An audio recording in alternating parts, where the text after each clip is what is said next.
friends, and welcome back to my YouTube channel. I'm going to be sharing my reading recap from the past 2 months, which is January and February. I know that we're in the middle of March by the time you'll probably see this. I was a little unsure whether I wanted to do this like bi-monthly or just monthly. However, like looking at how many books that I've read so far this year, it should probably be monthly. That way I can like talk about my thoughts and such on this. Like for example, here I have, let me check that out. Between January and February, I read 23 total books, well, 22 and 1 DNF. I will share my rating and like my quick thoughts, but I think next month, depending on how many books I read, we will, or like this month, we will see. I know that booktube videos typically tend to be longer anyways, but your girl is a yapper. Honestly, I know that I'm still pretty new and I haven't done a whole lot of sit down videos, but this booktube channel and like figuring out where I want to go and like where I want to take things has been really fun and interesting to me, because usually when I open up my TikTok, I will just film and I'll film whatever. But I feel like with booktube, I have to be more intentional about the videos that I post. So yeah, anyways, I love this pink Stanley cup. Just stay hydrated, friends. It's so important. I also have my Goodreads up on my phone to like remind me of everything, because as much as I would like to remember the star rating off the top of my head, I will not remember it for every single books, because there's a lot here and I am notorious for giving quarter-star ratings for everything. So also, shameless plug, go follow me on Goodreads. I also am very nosy and love to see what everyone else is reading. That's why my TBR never goes down, because I see everybody wanting to read or currently reading books and I'm like, ooh, yeah, I gotta read this, gotta read that. The first book that I read this year was a 5-star read, and I had been reading this like the entire month of December. It had been on my TBR for months last year, and I wanted to finish it by the end of the year. It was on my 10 before the end, and I just didn't finish it, but it was my first read of the year, and again, it did not disappoint. Total 5-star read. It is Magnolia Park's Into the Dark by Jessa Hastings. This book, this series, y'all, it had me in a chokehold. And let me just say, I'm not a toxic relationship person. I hate reading those types of books. I don't know. Maybe the series has changed my mind, because what I really like about the series is, yes, BJ and Magnolia are toxic. However, there is like a beautiful like friend group, found family aspect in these books. And on top of that, the further you go into the books and the more that you read, the more that you learn about BJ and Magnolia and the friend group, and you see why things are the way they are and why things unfolded the way that they did. And it makes sense to me, because it's just people dealing with trauma, people who have trauma bonds, and how they're trying to get through. Such a beautiful story, and this, especially being the last book that follows Magnolia and BJ, was such a beautiful conclusion.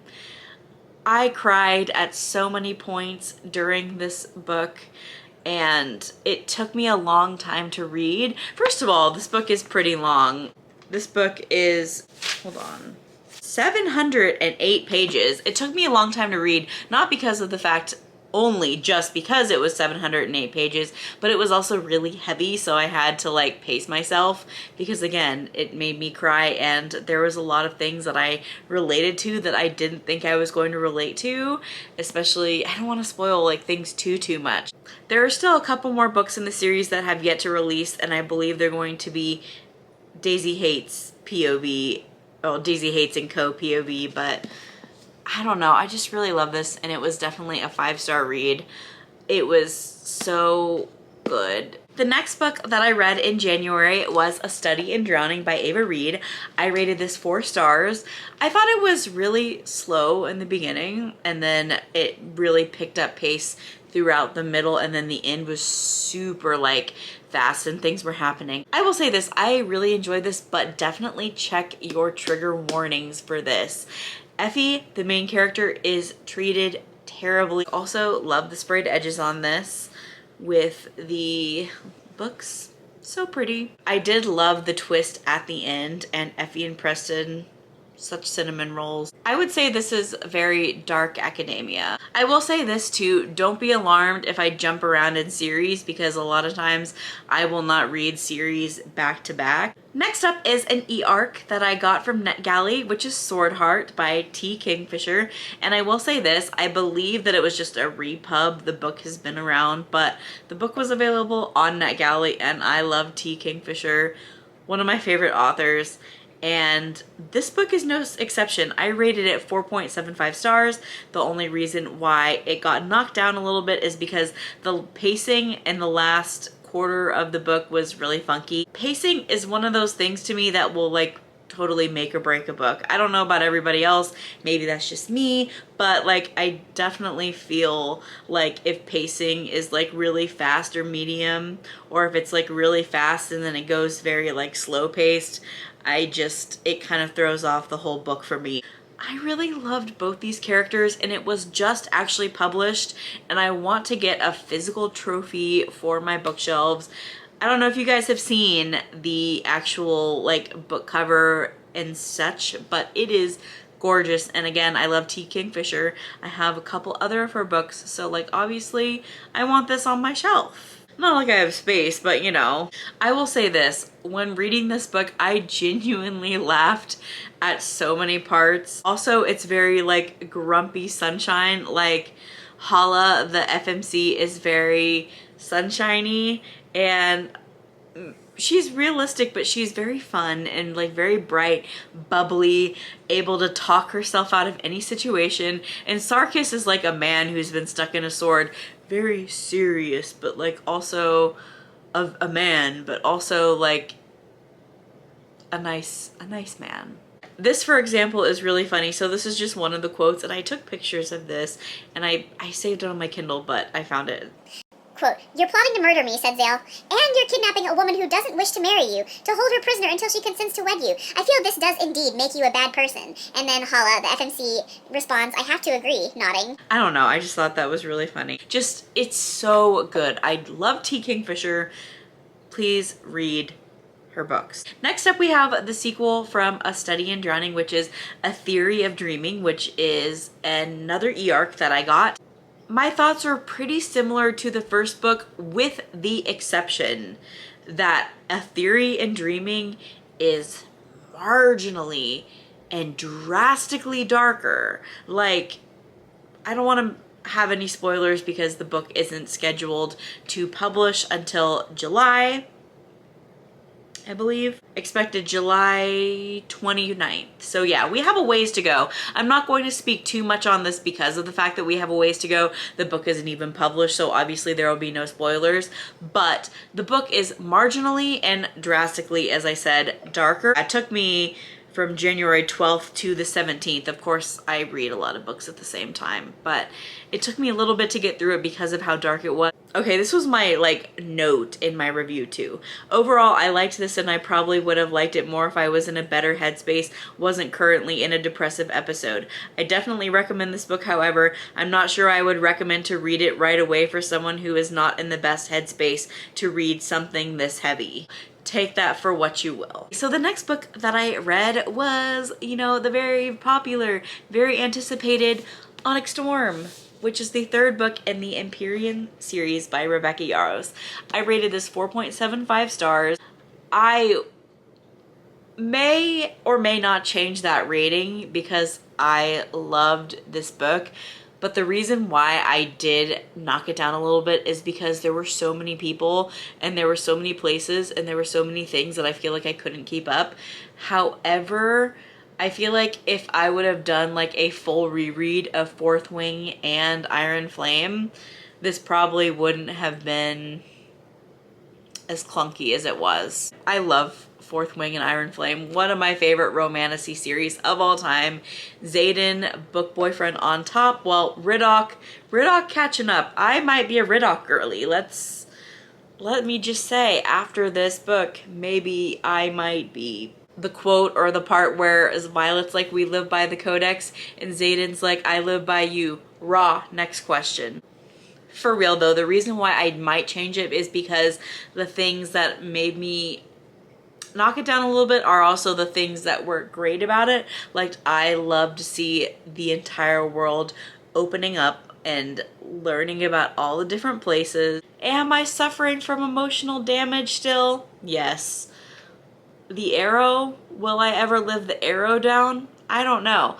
But it was a really good book, and I will be waiting impatiently and on the edge of my seat to find out what happened during those 12 hours. Also, special place in my heart because I went to an event at the Grove and Rebecca Yarros herself was there. Also, not even did I just have a great time at that event, but me and my book bestie Nikki sat there and read this together, and she reads incredibly fast. Like, she read this whole book in a few hours. Like, this chonker she read in a few hours. You don't believe me? Guess what? I have a somewhat viral reel on Instagram and on TikTok to prove it. And is it probably the best content that I've ever put out? Probably. Probably. The next book I read was on my Kindle, another e-arc from NetGalley. It is called The Paris Chapter by Victoria Walters. I rated this 3 stars. It is Emily in Paris fan fiction, I feel like. It was a great book to read after Onyx Storm because I wanted a romance that was so light and fluffy, and as somebody who also really likes the TV show Emily in Paris, I thought it was good. And if you're looking for a really good, like, palette cleanser, that book was a very good palette cleanser. Or if you're a really big fan of Emily in Paris, then definitely read. We have my first book of the month book that I read this year, which is The Teller of Small Fortunes by Julie Leong. And this was so cute, a very cozy fantasy. I rated this 4.25 stars. I don't know if I said that, but I really loved the found family aspect in this. It was rather short, so I was able to get through it pretty quick. This was really fun. I definitely recommend it if you love the Studio Ghibli vibes and found family. I read Glass Sword, which is the second book in the Red Queen series by Victoria Aveyard, and I rated this 3.75 stars. This is the second book in the series, as I said, and I feel like a lot of times second books tend to be kind of weak. I know that this has been out for a long time, but like, I still try to give like as free of spoilers as I can because I don't want to discourage anyone from reading. I think that this is probably one of the best YA fantasy books. This series is important as in I feel like it ushered in like a new genre, or like it was like the beginning of the genre. I feel like it was a little groundbreaking. It's a combination, I feel like, between fantasy but with like a lot of dystopian elements, which coming after like the Hunger Games and like, you know, what is that series? Divergent. There we go. The Maze Runner, all those. This was a really good segue from just typical dystopian to like fantasy. I think that the main thing that the series suffers from is that I didn't read it when it first came out, because if I read this when it first came out, I would have ate this up. I like it and the impact is there. I just think that maybe I got there a little too late, which is my fault. I should have read it earlier. I know that I was going in order, but I have ADHD. You all know this. Because I talked about that, I did also read in February the other 2 Red Queen books, and there is one more that I have to read that I found out about it. Overall, let me check at what I gave these books the star rate. 4.25 stars for King's Cage and 4 stars for Warstorm. Okay, I was one of those people. Sometimes I do this, like I'll give really thought out reviews, and then other times I'll be like, no, I'll just give a few sentences. So for King's Cage, I put 4.25 stars. I have so many thoughts that I have no thoughts, if that makes sense. Oh, that happened. I forgot. Let me just say, Victoria Aveyard knows how to write deception and deceit, because why is it that this whole time when I was reading these books, I thought that both Maven and Cal were going to turn out to be different. Why is it that I thought that Maven was playing like another double-ended, like, what is it called? Secret agent type of character, to where he was bad, but he still actually was good, but he had to do something for like another reason. That was what my thought was, and I was wrong, which is great because usually I can guess plots. So like if an author can actually confuse me to the point where it's like I don't know what's going to happen, then that is automatically great. But I rated the last book, my notes on Warstorm, and I know exactly why I rated it 4 stars.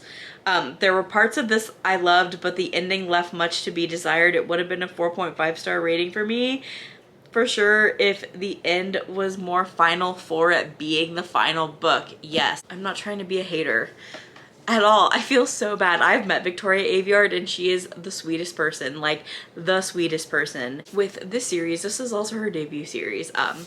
No, I was hoping we would get a final epilogue saying what happened after the whole system was reconstructed, and the end just didn't give. It's very open-ended. And you know what I will say? I am not an open-ended girly at all, in the slightest.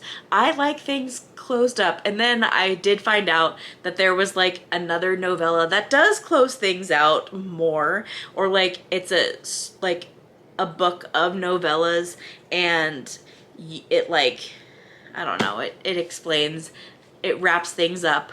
But for me, I was like, I really wanted the end to have like a more final ending. Maybe once I read that, I'm gonna go change my ratings, because I will do that sometimes for books and book series. Oh, it's Nikki telling me she hasn't read Heat of the Everflame. Shame.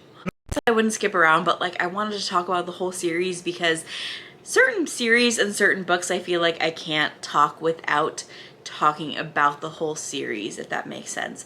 I feel like as a whole, I would rate the series between 4.25 and 4.5 stars. I did have one DNF, and I don't know if I really should talk about it because it's an indie author, and I feel very bad talking about indie authors and DNFs, but like also, it takes a lot for me to DNF a book, and this book in particular, it took me about 55% of the way through to where I was like, I can't do this. And it was taking me so long to read it, where I had it on my Kindle and I wasn't picking up my Kindle because I was dreading reading the book. And when you get to that point, you know, it's time to DNF. The last book I read in January is The Last Tale of the Flower Bride by Roshani Chokshi.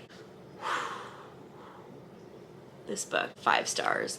This is another, I want to say like a dark, moody, gothic story, and I did not see the end coming, to save my life.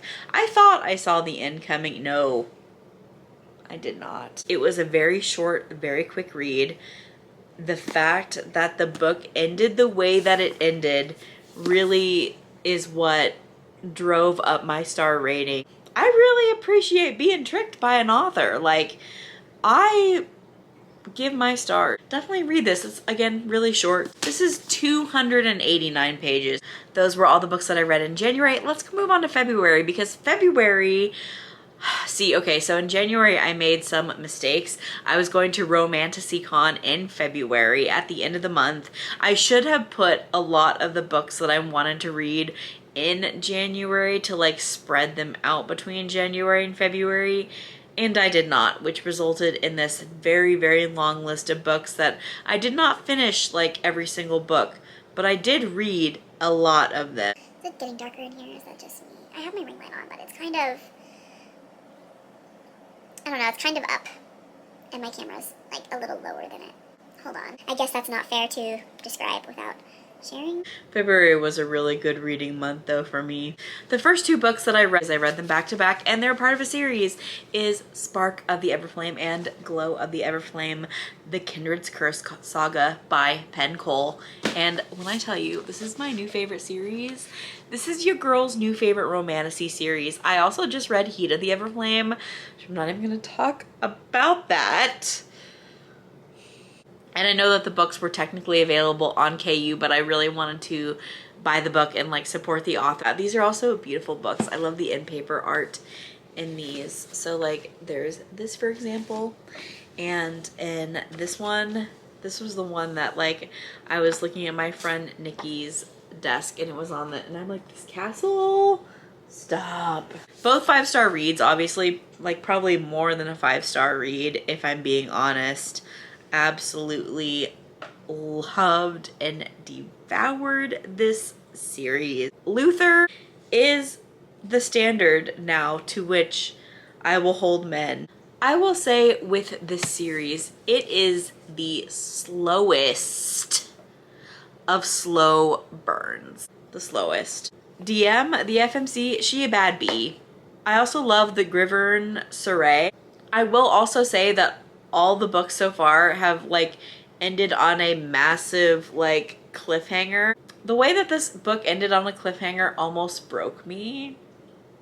Also, shout out to Penn Cole because I didn't get a signing time for her because she was one of the people who was the hardest to get signings for because everyone was trying to get a signing for her. But she was really sweet and she was walking around the floor and I just walked up to her and I was like, I really, really love your books. Like, this is my new favorite series, because it's true. This is like my new favorite romantasy series. And she was just so sweet. And then she was like, well, if you have the books here, I'll sign them. And I didn't have the books there with me. And my actual reviews that I said, 5 stars. I fear this may be one of my new favorite book series. I love everything about this book. And for Glow of the Everflame, 5 stars. I am unwell. This is one of my new favorite series. That cliffhanger took me out. I loved everything about this book, although the romance is the slowest of slow burns that ever did slow burn. So worth it though. I am putty in Luther's hands.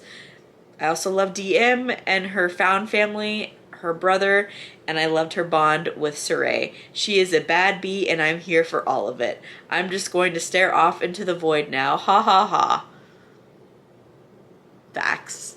The next book that I read is The Darkness Within Us, which is the second book in the Shadows Between Us series by Trisha Levenseller. It's a duology and I loved this book. I rated this 4 stars. It is a YA novel. Keep that in mind. I just feel like the characters were so young for some of the events that they went through. The next book that I read was an e-arc from NetGalley, and it is Lucy in London by Ivy Royce. I rated this between a 2.75 and a 3-star rating. Funny enough, I still can't decide what I think or like make up my mind which rating I prefer more. I liked the fact that it was kind of different in a way than your typical contemporary romance, but I also feel like, again, it was just another contemporary romance and I didn't really connect with any of the characters. I didn't fully find the relationship believable, but like it wasn't a bad book per se. I did appreciate the fact that there wasn't a third act breakup. It was actually like the opposite of that. It was like a third act finding yourself and falling in love with yourself, which I do appreciate. I feel like that is something we could benefit from having more of in books. Next up we have Lore by Alexandra Bracken, and I gave this 3 stars. Now this is partially my fault. I have this book. I also read it on the Kindle. I read much faster on the Kindle and I was trying to, you know, read as much as possible because I had this like huge list of books to read, and there is like a huge glossary in the back of the book that describes everything, and like I feel like we were just kind of thrust into this world and I was just going along with it, not really understanding what was happening because I didn't read about the characters, like the families and the houses, etc., etc. But this was a really fun book. If you're a Greek mythology girly, definitely read this. I think that you'll really like this. Next up we have First Time Caller by B.K. Borison, and this is a like Sleepless in Seattle inspired story. I loved this. I rated this 5 stars, and this is just what I needed after reading all these romantices, all these fantasy like books that have to deal with like overthrowing empires. It was just so cozy and the romance was so good. I love the chemistry between the FMC and the MMC. I read this exactly when I needed to. It was such a good palate cleanser. But this is like definitely up there in terms of like really good contemporary romances that I have recently read. Next up, I read the E-Arc Not Safe for Work by Nisha J. Tooley, and I am a Nisha stan account. I really love her Artifacts of Arano series, one of my favorite romantasy series. This was her first contemporary romance, and it did not disappoint. I'm gonna need like more because it was so good. 5 stars. I love the way that she writes romantic tension and the banter was so good. The next book that I read was Daughter of the Pirate King by Trisha Levenseller. I do have the other 2 books that I have not read, but I'm definitely planning on doing that. This was a feminist like YA masterpiece, and I love all the tropes in this. I love the main character. She a badass. So amazing. I love a good pirate story, and I love the tension between the FMC and the MMC. It's a little bit of a slow burn, but I really liked it. Again, it's a pretty short book and I cannot wait to read the other 2 books in the series. Next up, I started one of my most anticipated journeys, which is starting the Cosmere and Brandon Sanderson's books. I read the first Mistborn, The Final Empire book. I rated it 4.5 stars. It's like between 4.5 stars and 5 stars. The only reason I hesitate is because it was a very long book. The second to last book that I'm going to talk about is Silver in the Bone by Alexandra Bracken, and this is like an Arthurian legend based book. I love Arthurian legends. I rated this 4.25 stars. Definitely recommend this book, and it ended on like the biggest cliffhanger, and I've been trying to get to the second book, Mirror of Beast, and I haven't had a chance. The last book that I read in February was the sequel to The Crimson Moth or Heartless Hunter, which is Rebel Witch. You guys, this was a 5-star read for me. This was the perfect conclusion to finishing the series. It was so good, and any doubts that I had about the first book, which I had like a couple little doubts here and there, but it was like all cleared up. Rebel Witch was such a good book. Definitely check out the Crimson Moth duology. It's a 5-star duology for me. So yeah, those are all the books that I read in January and February of 2025. I definitely did think I was going to be reading a lot more just because I was on a leave of absence and I didn't have work and stuff, but I had a lot of other things that I needed to do. I was helping my mom mostly because she had a knee replacement surgery, so I took her to like all her doctor's appointments and her physical therapy and like ran errands for her. And I also had a few things that I did for I also had a few Disneyland days, as I am a Disneyland Magic Key holder. I also went to Universal Studios a few times. I'm a Universal pass holder as well, and I went to Romantasy Con, and I did like a few other little trips. Like me and my mom and brother went to the San Diego Zoo, and we also well, I also went to the flower fields in Carlsbad with a friend, and then we met up with another friend later. So it was really busy. I try to read at least a book a day for like all days that I didn't have activities, and I thought I did pretty good. But again, I for some reason thought I was gonna read a lot more, but you know, it is what it is, and I still read a lot. I think it's hard as well because I always try to compare myself from like what I did and like how many I read from the last year. And last year I stayed home a lot and I read a lot, but this year I'm out doing more activities, so I'm not staying home reading as much, but I will be. Anyways, how was your reading month? If you enjoyed this video, please consider giving me a thumbs up and subscribing to keep up with more fun bookish updates and potential like vlogs. And I will see you next time. Bye, friends.